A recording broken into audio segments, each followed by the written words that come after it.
Hi everyone, my name is Kat Riel. I'm a girl with 9 lives and this is the latest video for my blog. So I've been doing a lot of what it seems to be damage control whenever I make these videos lately. In addition to that, one of the things that I'm encountering more often is transphobia in record numbers. So just to give you some context, I live in Fort Lauderdale, Florida. It's a very diversified city. There are plenty of trans people that live here. I mean, plenty. Not to mention gays, lesbians, bisexuals, etc.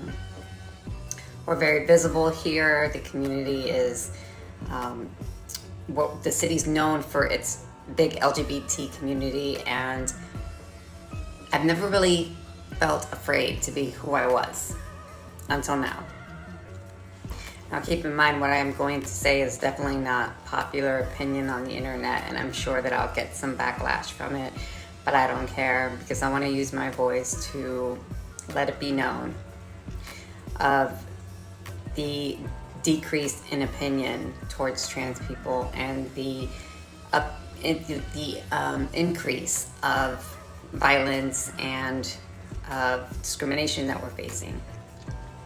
Now, if you were to ask what is causing this increase, in the past I could say, maybe it's the media, or maybe it's, a certain political party, or maybe it's this, that, and the other. But now I can truly say that the actual cause of us having an increase in people's opinion of us and an increase of violence is a direct result from trans people themselves.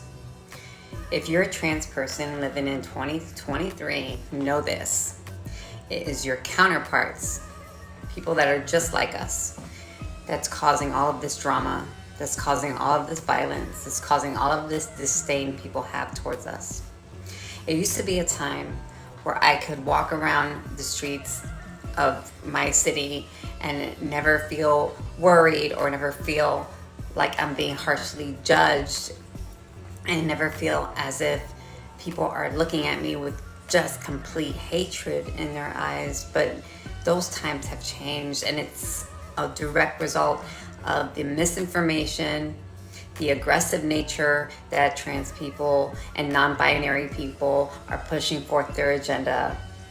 Their complete blatant disregard over not only science, but respecting people's families and their values. I never in a million years would understand for the life of me why trans people and drag queens feel the need to go into an elementary school and talk to kids about whatever you're talking to them about. From what I hear, it's about not being in the right body and being able to choose your gender. You cannot go around messing with people's kids. You cannot go around forcing people to refer to you as a certain pronoun.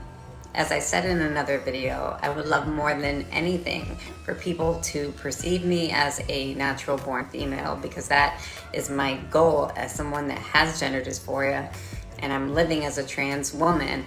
I want my goal to be passable. Now, I'm not ashamed of being trans, but I certainly don't want to walk around with a trans flag strapped to my chest and my back. It's not something that I want people to even know about me. This is something that I suffer from. Gender dysphoria is a mental condition that is now being linked to autism. If you don't believe me, Google it, look it up.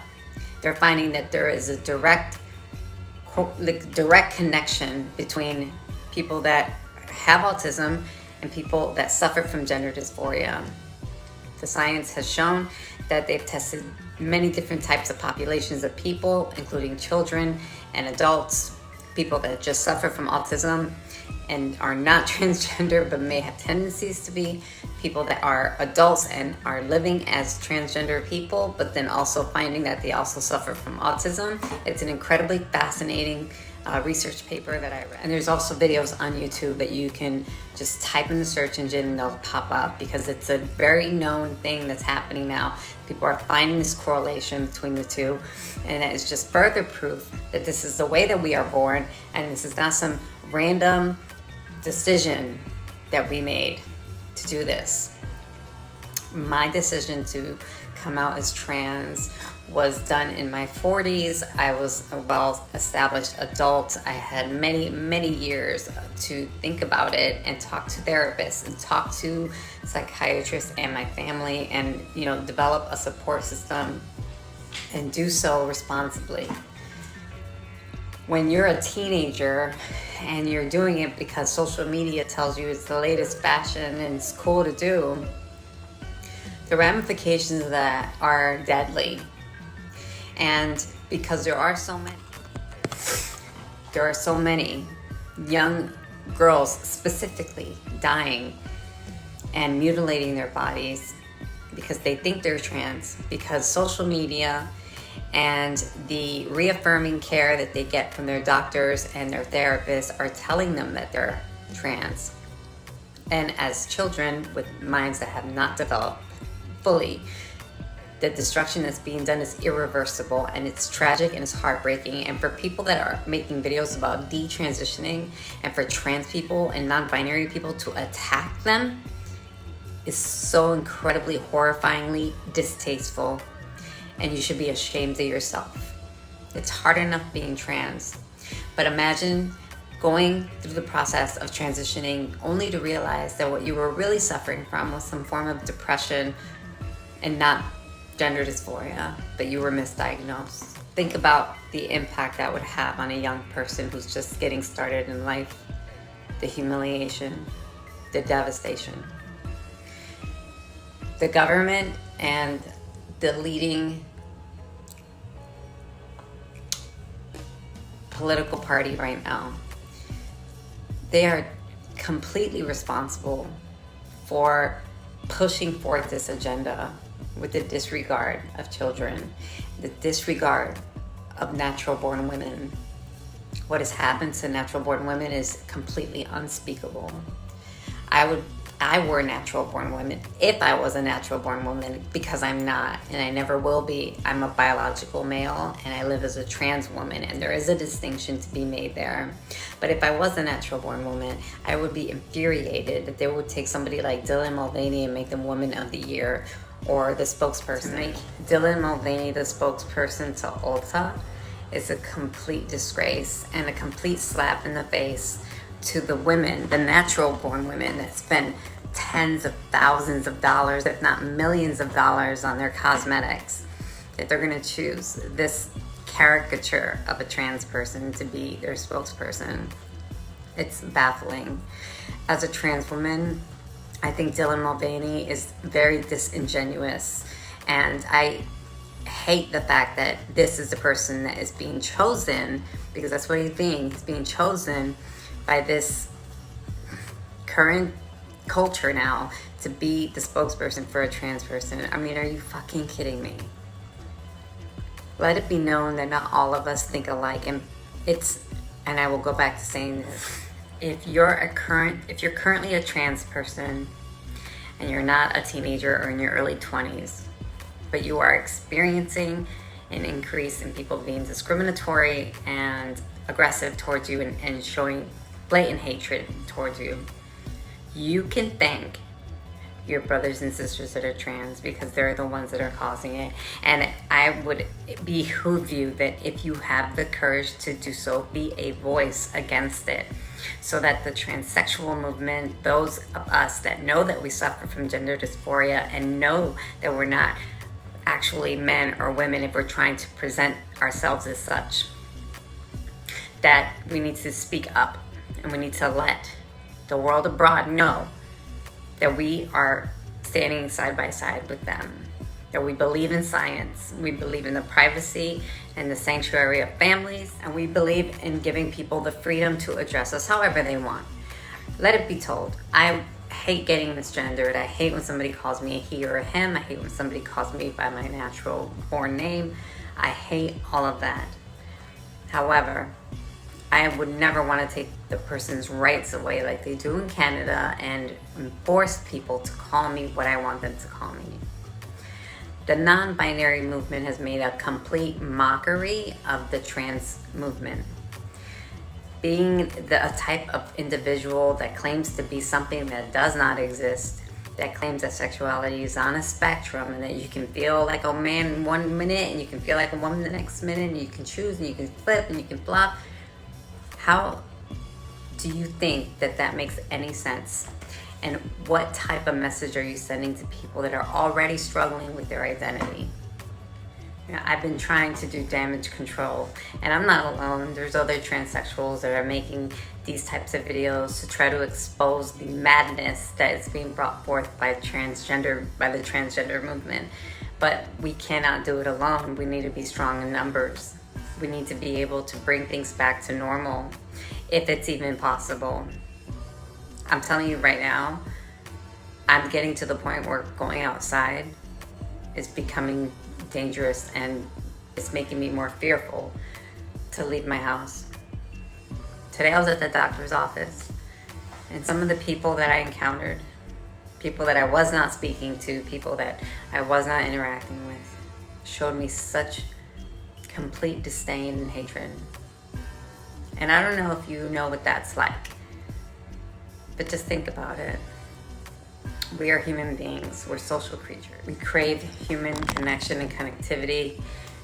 We work and live in a social structure. So to be somebody that goes outside and when they encounter people are looked upon with hatred and disgust, what do you think that does to somebody's psyche?